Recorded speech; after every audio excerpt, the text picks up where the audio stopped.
నిన్న సునీల్ కుమార్ గారు మాట్లాడుతూ అసలు ఎస్సీ సర్టిఫికేట్లు లేరు, ఎస్సీలే అందరూ ఉన్నారు, మేము సర్టిఫికేట్లు రద్దు చేయిస్తాము, మీరు హిందువులే ఉన్నారు కదా ఇక్కడ, మీరు ఎస్సీలు ఎందుకు లేరు, సర్టిఫికేట్లు అన్ని రద్దు చేయిస్తామని చెప్పి బెదిరిస్తున్నారు రఘురామకృష్ణరాజు గారు. అసలు ఈ సర్టిఫికేట్లు ఎవరు ఇస్తారు, ఎవరు మంజూరు చేస్తారో అసలు ఆయనకి ఏమైనా తెలుసా, ఆయన తెలిసే మాట్లాడుతున్నారా, అసలు రద్దు చేయించడానికి అతను ఎవరని చెప్పేసి మేము ప్రశ్నించారు సార్ సునీల్ కుమార్ గారు. ఎవరు పడితే ఆడు ఏదో వాగితే నేను ఎక్కడ సమాధానాలు చెప్తానా? ఎవరు అతను సస్పెన్షన్లో ఉన్న పోలీస్ ఆఫీసరు, అతను ఎవడు నన్ను ప్రశ్నించడానికి? అతనేంటి ఏమన్నా ఉద్యోగం మానేసి ఏమన్నా ఎవరి తరఫున ఒకళ్ళ తప్పించుకొని మాట్లాడితే మానేసి ఒకళ్ళ తప్పించుకొని మాట్లాడుకోమను సార్. ఇప్పుడు అతను సస్పెన్షన్ లో ఉన్నారు. అట్ ద సేమ్ టైం నిన్న సోషల్ మీడియాలో ఆయన్ని రాష్ట్ర ప్రభుత్వంలో ఆయన కీలక బాధ్యత వహించిన ఆయన ఎయిమ్స్ అనే దాని మీద వాళ్ళ కుర్రోళ్ళు నిన్న కత్తులు పట్టుకుని స్వయంవ్యవహారం చేశారు. అట్ ద సేమ్ టైం రాష్ట్ర ముఖ్యమంత్రిని సోషల్ మీడియాలో కామెంట్ చేశారు. మీరు ఇప్పుడు స్పీకర్ స్థాయిలో ఉన్నారు కాబట్టి ఆయన మీద మీరు ఏం చెప్పగలరు? పబ్లిక్ ఏం మెసేజ్ చేస్తారు? నేను ఈ రకంగా మీ దగ్గర ఫోటో కూడా చూసాను, వీడియో కూడా ఉంది సార్. వీడియో ఎంతుందండి? ఫోటో ఏమన్నా ఉందా? ఫోటో ఉంది సార్, చూడండి. సీఎం గారిని కూడా అసభ్య పదజాలంతో సోషల్ మీడియాలో పెట్టారు సార్. ఓకే, ఏం ఓ ఇది పెద్ద ఎవరైనా కేకు కత్తులే ఉన్నాయి సార్. కేకు ఎవరైనా కేకు చిన్న చాకుతో కోస్తారు, దానికి కూడా ఈ మధ్యన చెక్కతో చేసిన కేక్ కొంచెం కింద వాడుతున్నారు. Okay sir. మరి వీళ్ళు పెద్ద పెద్ద కత్తులు, యుద్ధంలో వాడే కత్తులు, మరి ఏం సభ్యులు అదే కాదు సార్, నిన్న ఒక జాతీయ రహదారి మీద కూడా ఆయన పేరు చెప్పి ఆయన అన్యాయులు కత్తులతో రాస్తారోకి వచ్చేసి వీడియో చేసి పెట్టారు సార్. ఇది ఫస్ట్ ఉంది, ఆ పైన ఉన్నది ఫోటో. ఓకే, అది అడ్డొచ్చింది సార్. ఈ బూతులు ఎలా చదువుతారు? ఇది మూసా, ఇది ఎవరో ఆయన భక్తులు జి గణేష్ నన్ను పెట్టడం జరిగింది. చాలా చాలా అసభ్యంగా చదవలేని పదజాలంతో గౌరవ ముఖ్యమంత్రి గారిని మరి వాళ్ళు మాట్లాడటం జరిగింది. సో ఈ రకంగా మరి ఒకటేంటంటే కొందరు వెలుపుచ్చిన అభిప్రాయం, సంధిప్రాలాపన, మరి రేపు మాపు అరెస్ట్ తప్పదేమో, ఆల్రెడీ రకరకాలుగా మరి అతను బెదిరిస్తున్నాడు.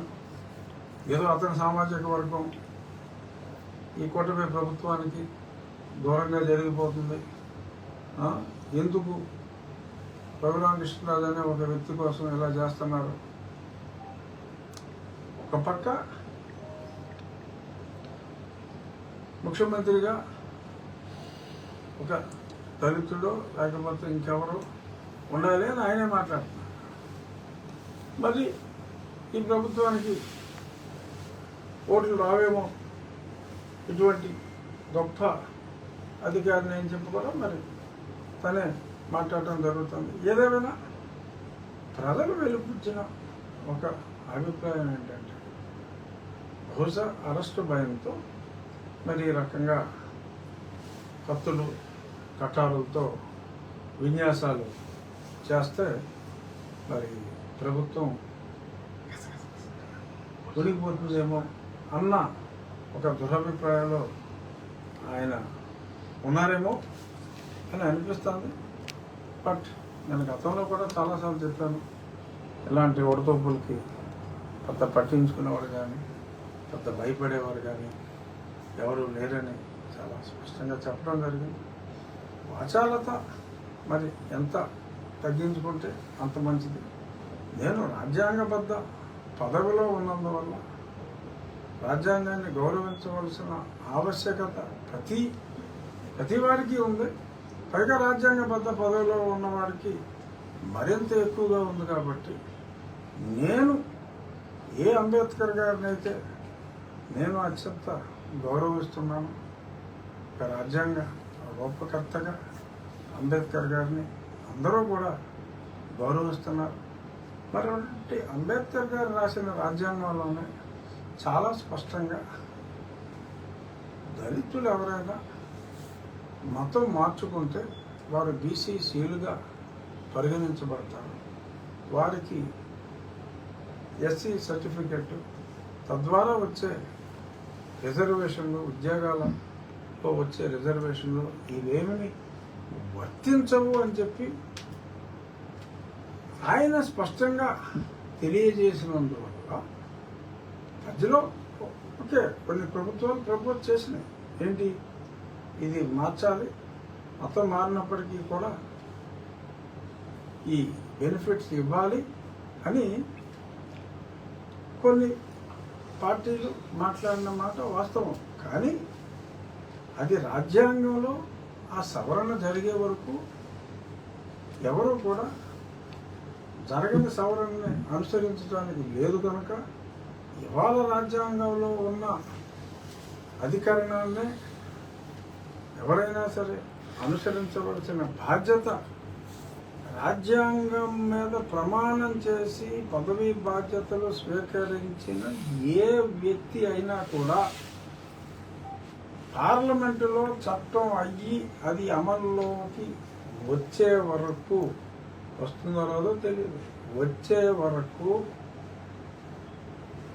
ఎటువంటి వ్యతిరేక వ్యాఖ్యలు కానీ వ్యతిరేక చర్యలు కానీ తీసుకోవటానికి వీల్లేదు.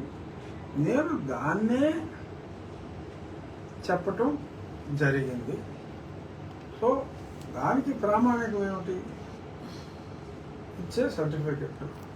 సర్టిఫికెట్ ఎవరిస్తారు? సరే, నాకు తెలిసి ఎంఆర్ఓ. మరి ఎంఆర్ఓ కాకుండా ఇంకెవరిని ఇస్తారేమో, మరి అతనికి ఎవరిచ్చారు, ఒక సర్టిఫికెట్ ఇచ్చారేమో నాకు తెలియదు. ఏదైనప్పటికీ సర్టిఫికెట్ ఇచ్చేది ఎంఆర్ఓ. వాళ్ళు వెరిఫై చేసి ఇస్తారు. వాళ్ళు వెరిఫై చేసి మరి మీరు హిందూ, ఎస్సీ, హిందూ అని సర్టిఫికెట్ ఇచ్చిన తర్వాత వారంతటి వారే మరి మేము క్రిస్టియన్స్ అని చెప్పి అనేసి మాకు హిందూ మతానికి సంబంధం లేదు, మాకు అసలు హిందూ దేవుడు నా కంటికి కనపడటానికే వీల్లేదు, నా చుట్టుపక్కల హిందూ దేవుని ప్రతిమ కూడా ఉండటానికి వీల్లేదు, మేము క్రిస్టియన్స్ని అని చెప్పి వాళ్ళే ఆ ఎంఆర్ఓ తప్పుడు సర్టిఫికేట్ ఇచ్చాడు.